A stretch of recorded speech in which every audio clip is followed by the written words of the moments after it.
Jaime and Alexis. We'll get you there. There you are. There you are. Welcome back. It's so nice to see you. A consistent theme in the knowledge you've shared with me and with so many of our colleagues around the world has been how to put the chart in Uncharted.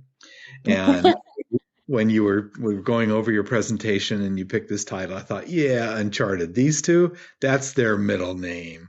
So, the journey that you've helped to architect and what the unfolding meanings of digital asset management, digital enablement in a growing, changing, big, expanding organizational and institution have been great to keep up with, and to have seen how the two of you have helped to lead that. Welcome back. Over to you. And I look forward to joining you in a little while for the Q&A session. Awesome. Thanks, David. And we're really pleased to be back again this year. So thank you. Thank you. Okay, we're going to switch over to our presentation. So hello, everyone. Thank you for joining us. My name is Alexis Crabtree. I'm the Manager of Visual Engagement at Mote Marine Laboratory and Aquarium here in Sarasota, Florida. And I'm with Jaime Fogel, who is our Director of Library and Archives at Mote. For those of you who aren't familiar with our organization, Mote Marine Laboratory is a marine science nonprofit research institution with 30 different research programs across 8 locations in Florida. We're up to 8 now, studying everything from megafauna like sharks and sea turtles to issues like ocean acidification and coral disease. We also have a very robust education department and a public aquarium. In fact, we are currently building a brand new state-of-the-art aquarium, which we've dubbed Mote Science Education Aquarium, or Mote C for short. You should check it out online if you haven't already, because it's really cool. So good. Even though our organization has so many diverse components to it, we've really, Jaime and I set out to kind of find a digital asset management system that would work for the entire organization. So today we're going to share a little bit about our journey, how we got to this point, but mostly how we're overcoming some of the obstacles that we've encountered. And we hope that you'll find it helpful in your own damn journey. Just quickly before we begin, we want to acknowledge the Seminole Tribe of Florida, the Miccosukee, and other lost tribes on whose ancestral land Mote Marine Laboratory now sits. And we encourage everyone to add their own land acknowledgement in the chat. Thanks, guys, while you do that. So first, before we begin, we just thought we'd throw this up, keeping with the Uncharted theme. This is sort of a map showing where we're going to go today. Give an overview of our dam journey to date, building the ship.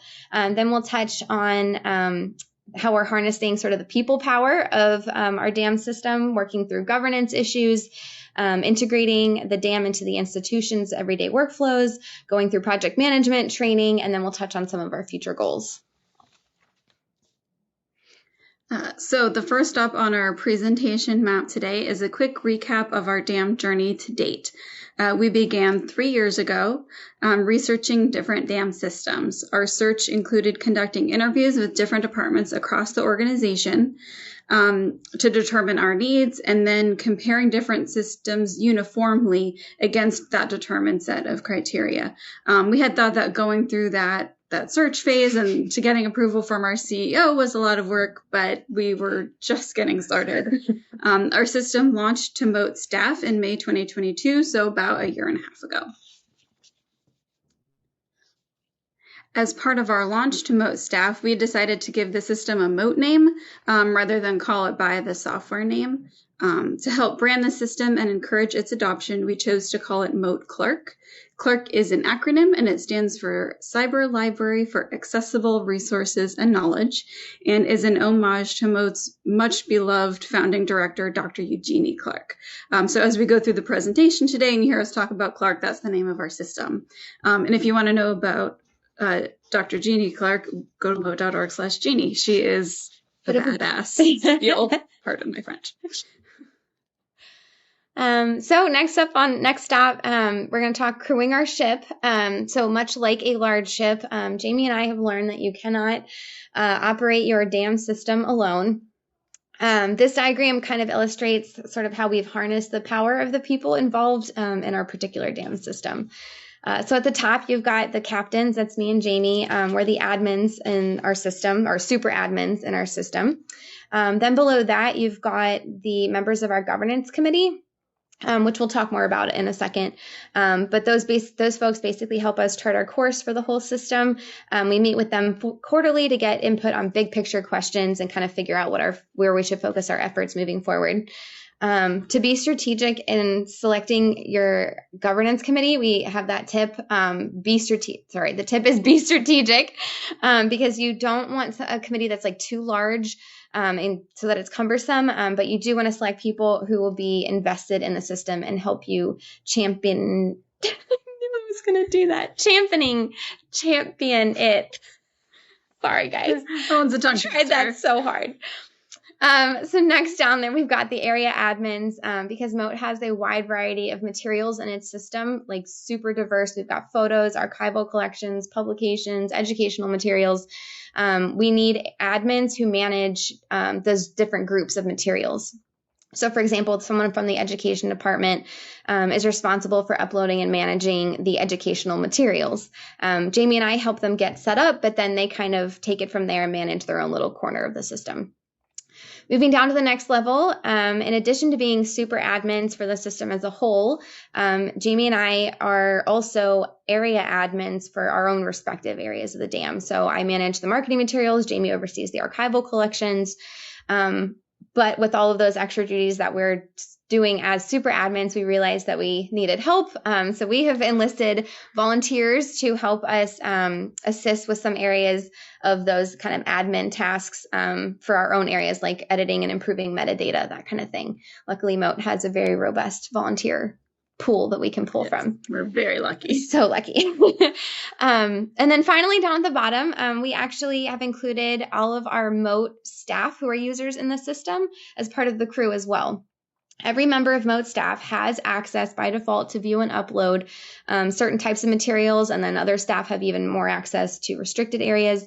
But we consider all of our staff members and all of our Clark users as part of the crew as well. Governance. The best advice we can give for governance is document your decisions. We cannot strongly enough recommend creating some type of governance documentation from the very beginning. Make it easy to access and easy to update. Your future selves will thank you. We really are lucky that we did start this fairly early on in the process. Alexis had a great idea to use a free tool called Google Sites to create an internal governance website, which helped us keep track of the many decisions that we were making during the setup process. We brainstormed instructions for future administration of the system. So we began documenting the initial configuration of our dam system, things like Mote-specific metadata templates or folder structure, user roles and permissions.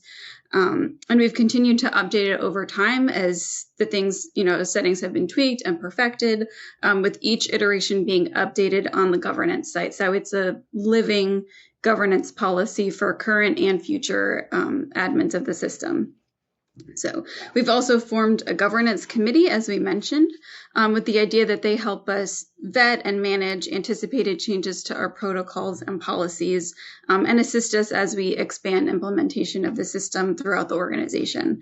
We're still working on how to make this committee kind of as beneficial as possible, but it's improving with each quarterly meeting, and it's really great to have them as a sounding board.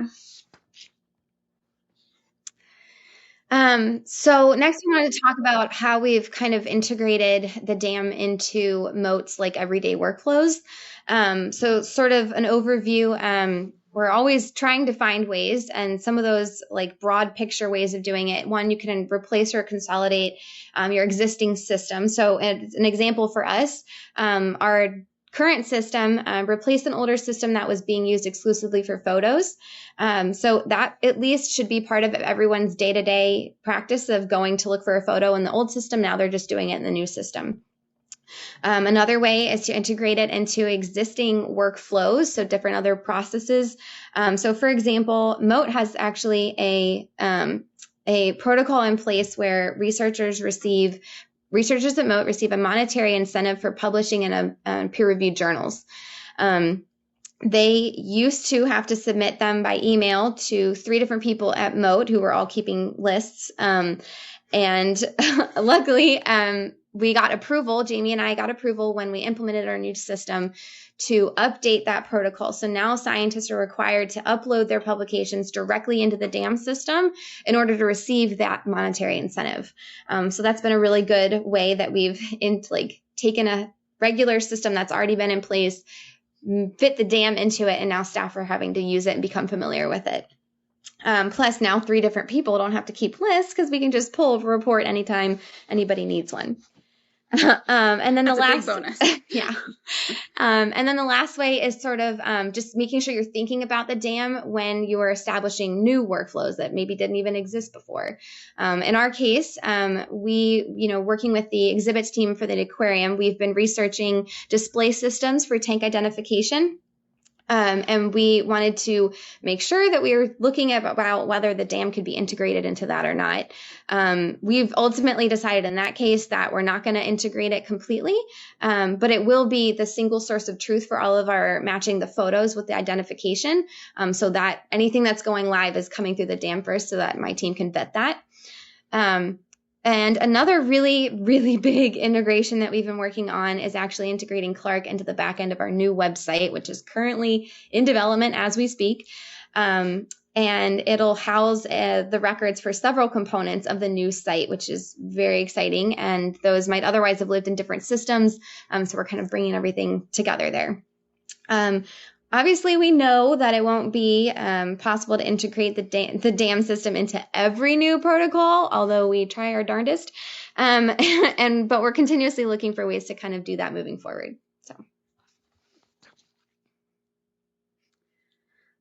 Project management. Obviously, implementing a DAM system is a very large undertaking. Bigger than you think. And there have been adjustments to our project management workflow over time, and we're continually working to optimize that process, and we'll continue to optimize moving forward. But generally, this is kind of the structure that we follow. So we've established SMART goals, and we give annual-ish updates to our CEO. We mentioned our governance committee, who we meet with quarterly, to kind of help determine those big picture priorities, and that kind of feeds back and forth with those SMART goals. We do sprint planning to help prioritize our monthly and weekly goals and to help us kind of track those tasks.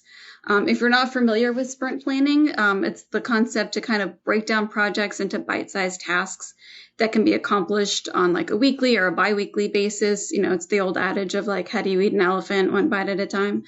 So we use sprint planning to figure out what bite we're taking next. And then we have weekly work sessions to actually work through those things, the tasks on our to-do list. Get stuff done.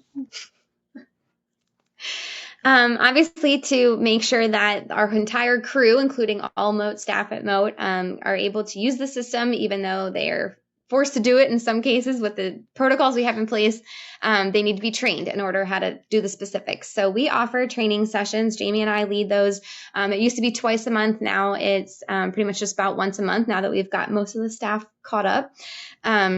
We go through basic functions like how to do searching, downloading, sharing, uploading, that kind of thing. We advertise them on our internal listserv. We've also created a Google site, just like our governance site. We've created one that is accessible to all of our Mote staff, and it's a training site. So it's sort of a manual that evolves as our use of the DAM evolves, and as the actual DAM we've selected evolves with new features and all that kind of stuff. We continue to develop videos and screenshots, additional content, that kind of thing, for a more robust instruction manual and helpful reference resource for all of our users. We have some materials that, as we mentioned, are like required to be uploaded to the system. But even with all of that stuff in place, there are still users who are slow to adopt the system. I'm sure you'll encounter that. So one strategy we've adopted recently to kind of counter that is what we're calling optimization workshops. So this is a step up from our basic training sessions. Jamie and I are going department by department, meeting with each one to discuss with our coworkers how they are using or not using the system. And we're sharing tips and tricks specific to their use cases that might help them enhance how they're using the system and better explain how the system benefits them individually, what they can find that's already in the system as opposed to just how they can contribute to it. So hopefully we're going to see results from that soon. So far, they've gone well. Yeah, People have been excited. I think we've got wheels turning. There's a bunch that's been like, I didn't know that. I'm like, that's why we're doing this. So what's up next on our horizon? Some future goals for our dam system include launching the new Mote website, which, as we mentioned, includes components integrated into our dam system. That is also a very large undertaking. We're continuing our outreach to staff via the optimization workshops, and we obviously want to increase our internal usage.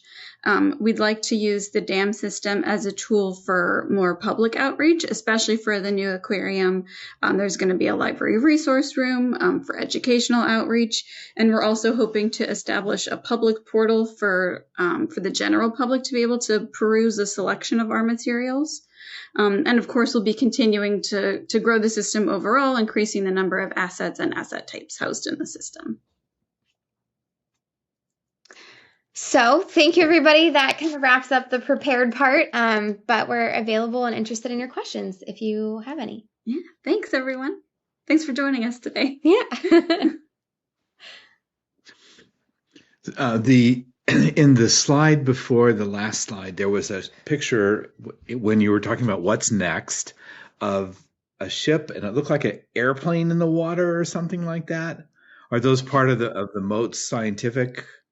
Yeah, we have actually a program dedicated to ocean technology research, kind of harnessing technology and how it applies to solving different challenges that we're facing. So that particular thing is called a glider, and it's an autonomous underwater vehicle that we launch, and it can go for a set amount of time on its own, just surfacing really cool. And coming down, and then it'll come up and ping, and it translates us back to data. That glider can carry different payloads, they call it. So it can collect different types of things depending on what kind of sensor it's carrying at the time. It's really cool. Yeah. You're sure about that? One of having been fortunate to have been in Sarasota quite a bit and to have visited with you. One aspect of the Mote's operation is in a sanctuary or a reserved area when there's some kind of possibility of an illness vector, and assessing from if there's an injured something in the ocean. And is any of that the kind of the more clinical and safe harbor aspects of what Mote does? Is that part of the dam yet? Any of that? Actually, we mentioned that there's integration. Sorry, do you mind if I take that one? Didn't mean to jump in. No, I just got really excited talking about this part. Go ahead. I was going to talk Hatzel patients. Is that what you were going to say? No, I was going to talk about stranding investigations. Osteological. Okay. Well, let's tag team. Well, first I'll mention part of the website integration, we're actually transitioning all of the public versions of our hospital patient records, because we do have a sea turtle hospital patient currently going. In the past, we've had a dolphin and cetacean hospital. And we have records from all of those animals. You can see their names and when they stranded and how long they were in our care and like what happened to them and that kind of thing. So that's actually all now also being kept in our dam. Where my team and I are copying it over as we speak. So that's one piece. Yeah. And then, and I do want to say thank you, Ed, for sharing. This is a postage stamp of Dr. Eugenie Clark. For her 100th birthday in 2022, the United States Postal Service issued a special release forever stamp with Dr. Clark on it, which is like a huge honor. It's so cool. And I have a giant poster of this hanging up in the library. Anyway. Where was the first day ceremony? Here at Mote in the courtyard. I'm so excited. But the other piece that I wanted to touch on is, we do have a stranding investigations program. As you mentioned, they do respond when there's injured or sadly deceased animals, because that life cycle, it happens. So we have an osteological collection where specimens that have been collected and kept for scientific research. So we've got over 600 specimens in our osteological Bones, collection. right? Yes, Yeah. bones. Sorry, osteo equals bones. And so we are working with that team, and the goal is to get all of them 3D scanned, be able to put those 3D scans into our dam systems. That way we can make those more accessible, because it's a really unique collection for scientific study. But up till now, you've had to physically come to Sarasota in order to be able to do that research. So we're actually making some headway with that project, which I didn't even get a chance to talk to you about yet. So I can't wait to hear it. It's going to be really cool. I'm super excited about it. That is really neat. We had a thoughtful question come in. Could you put a little more specifics about how you structure the optimization workshops? Just maybe a quick outline of, we do outreach and then we chain people to a donut stand, whatever. WAG and snacks, by the way, are keywords right there. Encourage people's enjoyment of any training session. To show that. We do.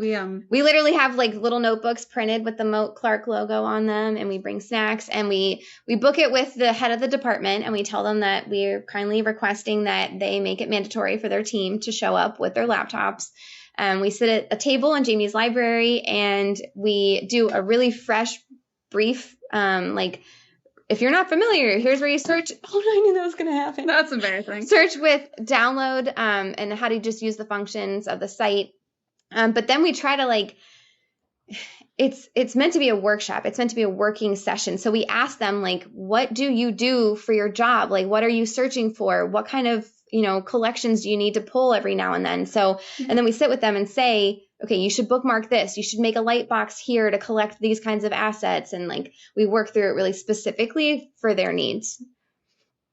And I think that is such an outstanding implementation of the intention of the digital asset management capability model, which I know you've been through a workshop on, where the Center of Excellence sits down with department leads, and it's not an optional meeting. It's a mandatory meeting. And that segues to an interesting couple of questions that have come in. In the first presentation that you shared with the world of 4 years ago, I think, whenever that was, it was quite interesting to see how you initially charted the waters to get to this. And it was, of course, very intentionally aimed at the executive offices. And a question came in. I'm curious about what has been difficult about getting the support of the CEO. So we know that you got the support of the CEO. So let's take that question, slightly adopt it to nurturing and continuing the support of the CEO. The governance committee has been a big help with that. Our governance site, as we mentioned, it's obviously on paper, it's meant to just document our decisions. It's been really valuable as a way for us to look back and see, we tried to make notes about in June of this date, this year, we have this many assets in the system, and now we have this many. So we've really tried to document some statistics so that every now and then we have the chance to meet with Dr. Crosby, our CEO, and give him an update on where we're at and why it's been beneficial. We also think that part of it is he's hearing from other people in the organization that it's a useful system and that it's been being integrated at a whole bunch of different levels of workflow.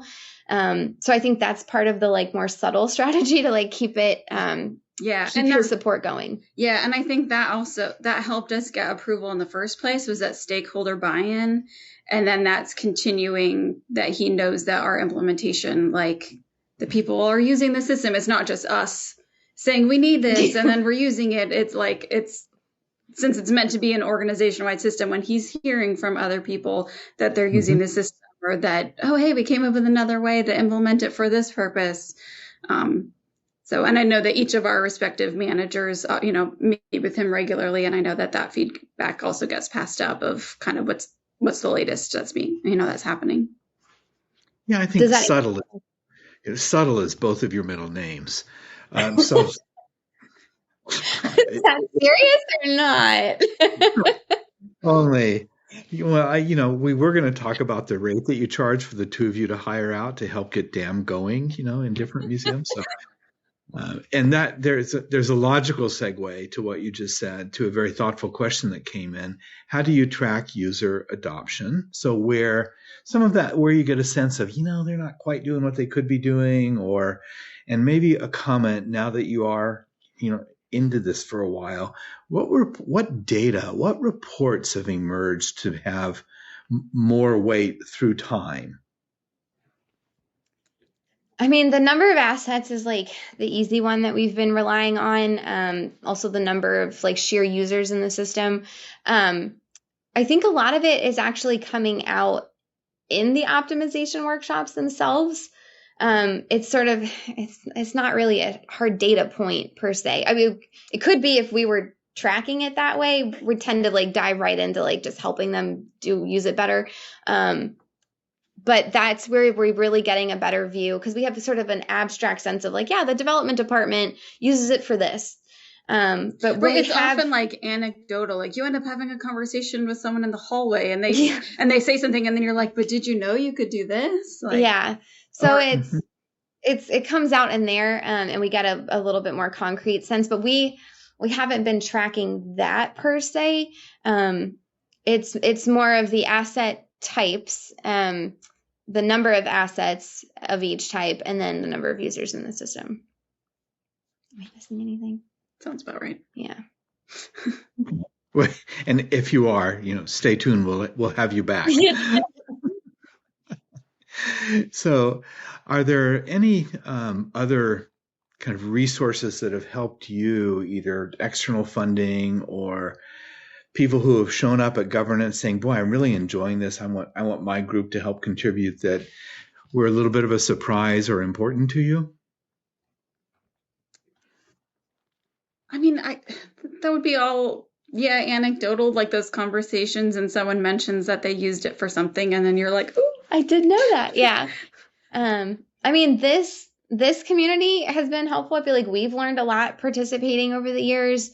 Our particular dam platform has been really educational and keeping us up to date on stuff. So, and then we've had some conversations with other people who use our same software. That's been really nice, because it's always helpful to in general, to steal ideas from other people, but especially like people who are using the same software, and when you could be like, how did you set this up? Yeah, that's a good one. And by the way, anyone listening, please feel free to steal our ideas. That's why we're sharing them with you. Great. Well, thanks for letting us steal some of your time today. It's always more than a delight to have the chance to talk with you in the weeks preceding the conference, to hear the degree of engagement and passion and thoughtfulness and innovation and just a little bit of fun that you have. We do look forward to the Jaime and Alexis Roadshow. I don't know where it's going to show up next, but wherever it is, you can bet panelists will be there. Thank you both. Hope to see you again soon. Thank you so much, David. Bye, guys.